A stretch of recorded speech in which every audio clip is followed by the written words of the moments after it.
Bom, então vamos lá, pessoal. Esse daqui é o site para emissão da CND do município de Serra Nova Dourada.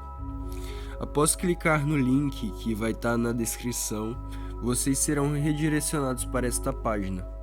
Após isso, vamos descer a página até Serviços e procurar por Pague suas taxas, IPTU, coleta de lixo e certidões, e clicar sobre a opção. Após isso, vamos continuar para o link, Contribuinte, vamos colocar pessoa jurídica e digitar o CNPJ, e vamos dar um OK. Vamos até certidão negativa de débitos, aí vai ter alguns detalhes aqui, e podemos clicar em imprimir certidão. Após isso, a certidão ela será gerada automaticamente.